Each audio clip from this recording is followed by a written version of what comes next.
শুভেন্দু অধিকারী যে মন্তব্য করেছেন হুমায়ুন কবির, যে ভোটে প্রার্থী তিনি নন্দীগ্রামেও দেবেন, ভবানীপুরেও দেবেন, এবং শুভেন্দু অধিকারী একদম ছক কষে অঙ্ক কষে বুঝিয়ে দিলেন যে নন্দীগ্রামে প্রার্থী দিলেও হুমায়ুন কবিরের কিন্তু খুব একটা সুবিধা হবে না।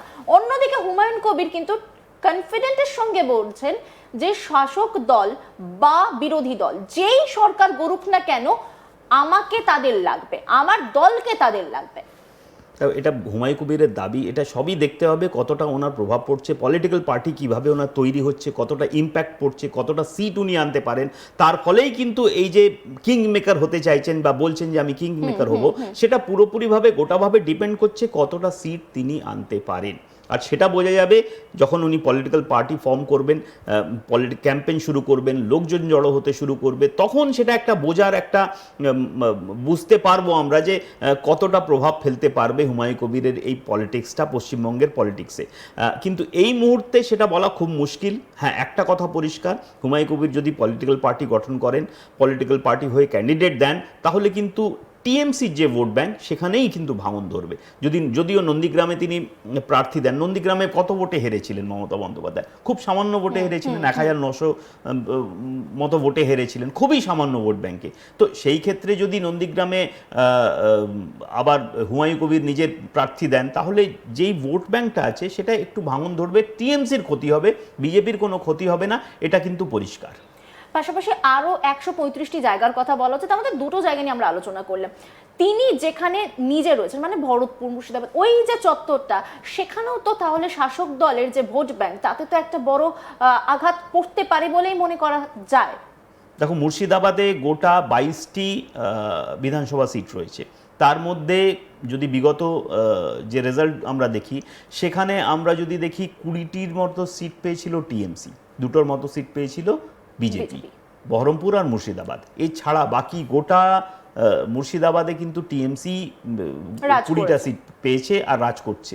তো এই মুহূর্তে মুর্শিদাবাদ শহরেই কিন্তু সবচেয়ে বেশি প্রভাব পড়বে প্রথমের দিকে হুমায়ুন কবির যে পলিটিক্যাল পার্টি গঠন করবেন। কারণ হচ্ছে মুর্শিদাবাদেই বাবরি মসজিদ তিনি করছেন, তিনি মুর্শিদাবাদের নেতা, ভরতপুরের নেতা, থাকেন রেজিনগরে, বেলডাঙ্গায় মসজিদ করছেন।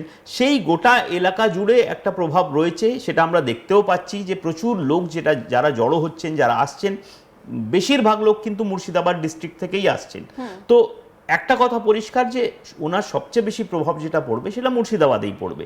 এবার কতটা প্রভাব পড়বে পলিটিক্যালি সেটা কতটা হবে, কেন যে এখন যেই সেন্টিমেন্টটা আমরা দেখছি সেটা পুরোপুরিভাবে রিলিজিয়াস সেন্টিমেন্ট। সেই রিলিজিয়াস সেন্টিমেন্টটা কি ওনার সঙ্গে তখনও থাকবেন যখন তিনি পলিটিক্যাল পার্টি গঠন করে মমতা বন্দ্যোপাধ্যায়ের বিরুদ্ধে ইলেকশন লড়বেন? সেটা কিন্তু বড় প্রশ্ন। এখানে দাঁড়িয়ে হুমায়ুন কবির যে কথা বলছেন, যে মন্তব্য এখনো পর্যন্ত করছেন, তিনি এখনো দল গড়েননি, 22 তারিখে তিনি দল করবেন, সেখানে কত সংখ্যক মানুষ আসবে বা তিনি কত জায়গায় তিনি প্রার্থী দেবেন, এই যে মন্তব্যগুলো, সেটা কি শুধুমাত্র 6 তারিখের যে ফলাফল তিনি দেখেছেন, মানুষের যে ঢল দেখেছেন, তার উপর নির্ভর করেই বলছেন? 90% সেই যে 6 তারিখে যে জনসমর্থন দেখেছেন, যে ভিড় দেখেছেন, সেই দেখেই তিনি এই কথাগুলো বলছেন। কিন্তু হুমায়ুন কবিরকে বুঝতে হবে যে এই যে জনসমর্থন, যে ভিড়, সেটা কিন্তু একটা রিলিজিয়াস সেন্টিমেন্ট দিয়ে এসছিল। সেই রিলিজিয়াস সেন্টিমেন্টটা কিন্তু পলিটিক্যাল পার্টি যখন তিনি গঠন করবেন ততটা থাকবে না। আর এই একটা রাজ্যে যেখানে বেশিরভাগ মুসলিম ভোট ব্যাংক, মুসলমানরা, সংখ্যালঘুরা, তারা যারা মমতা বন্দ্যোপাধ্যায়ের সঙ্গে বিগত 11 বছর ধরে রয়েছে, তারা হঠাৎ করে কেন মমতা বন্দ্যোপাধ্যায়কে ছেড়ে বাবরি মসজিদের জন্য কি হুমায়ুন কবিরকে ধরতে যাবেন?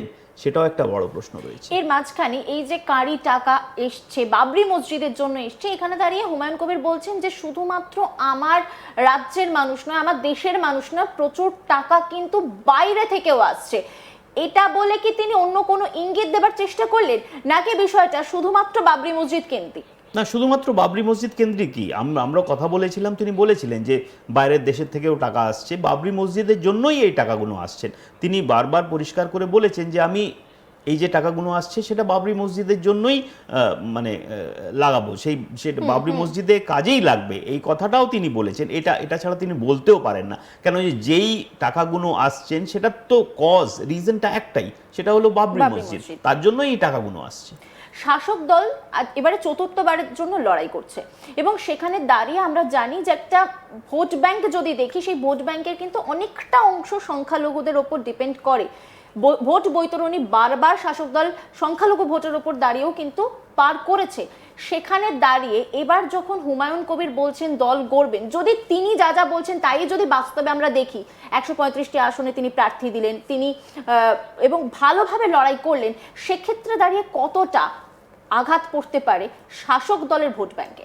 দেখো, একটা কথা পরিষ্কার যে হুমায়ুন কবির যদি পলিটিক্যাল পার্টি করেন, সেই পলিটিক্যাল পার্টির বেস হবে সংখ্যালঘুরা, যে সেই সংখ্যালঘুরা যারা এত বছর 15 বছর ধরে মমতা বন্দ্যোপাধ্যায়ের সঙ্গে রয়েছেন। তো যদি ভাঙনটা ধরে তাহলে কিন্তু তৃণমূলেই ভাঙন ধরবে। বিশেষ করে মুর্শিদাবাদে প্রভাব পড়বে, মুর্শিদাবাদের বাইরে হয়তো মালদায় কিছুটা প্রভাব পড়তে পারে, তার বাইরে কতটা প্রভাব পড়বে সেটা এখন বলা মুশকিল। তাহলে কি কোথাও গিয়ে বিজেপি খানিকটা এগিয়ে থাকবে, বিজেপির দিকে কি খানিকটা পজিটিভ হয়ে যাবে গোটা বিষয়টা তো সেই দিকেই এগোচ্ছে। এই গোটা ব্যাপারে হুমায়ুন কবির যেই দিকে যাচ্ছেন, পলিটিক্যাল পার্টি গঠন করে তিনি ইলেকশন লড়বেন, সেই কথাটা তিনি বলেছেন, তার ফলে যে লসটা হবে সেটা কিন্তু টিএমসির, আর তার ফলে যে লাভটা হবে সেটা কিন্তু বিজেপির। কিন্তু একটা কথা মনে রেখো, এটা পলিটিক্স। আজকে যেই কথাগুলো আসছে 10 দিন 20 দিন বা 1 মাস 2 মাস পরে সেই কথাগুলো চেঞ্জ হতে পারে। লোকজন পার্টি ছেড়ে চলে যায়, পার্টিতে আবারও চলে আসতে পারে, অনেক কিছু হতে পারে। তো সেই সব জিনিসগুলোও রয়েছে, সেই সব গোটা ব্যাপারটাও দেখতে হবে। তো এই মুহূর্তে দাঁড়িয়ে আগামী 2 মাস 3 মাস পরে কি হবে সেটা বলা মুশকিল। হ্যাঁ, উনি পলিটিক্যাল পার্টি গঠন করে একবারে এগোতে যখন শুরু করে দেবেন, তখন বোঝা যাবে যে কতটা প্রভাব ফেলতে পারেন। নির্বাচনের আগে আমরা যে ছবিটা বরাবর দেখে আসি, যে দল বদলের একটা হিড়িক কিন্তু আমরা দেখতে পাই, এই দল ছেড়ে অন্য দল, অন্য দল ছেড়ে এই দল, মানে এই ছবিটা আমরা দেখতেই পাই।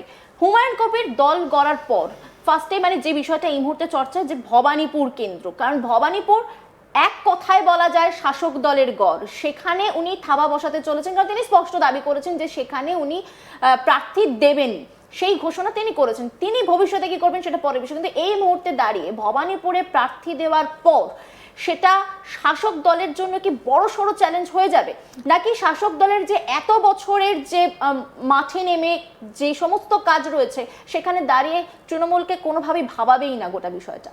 দেখো, এই মুহূর্তে ভবানীপুরের যে পরিস্থিতি আর যে রেকর্ড, বিগত 10-12 বছরের যে রেকর্ড আমরা দেখতে পাচ্ছি, সেই ক্ষেত্রে ভবানীপুরে এই মুহূর্তে টিএমসির বিরুদ্ধে অন্য কোনো দল সেরকমভাবে ভালো করতে পারবে সেটা কিন্তু সম্ভব নয়। বিজেপি একমাত্র 2019-এর যে ফলাফল, যে লোকসভা, সেই লোকসভার নিরিখে যদি অ্যাসেম্বলি আমরা দেখি, সেখানে একটু মাত্র এগিয়ে ছিল। কিন্তু অ্যাসেম্বলি সেগমেন্টগুলো যদি আমরা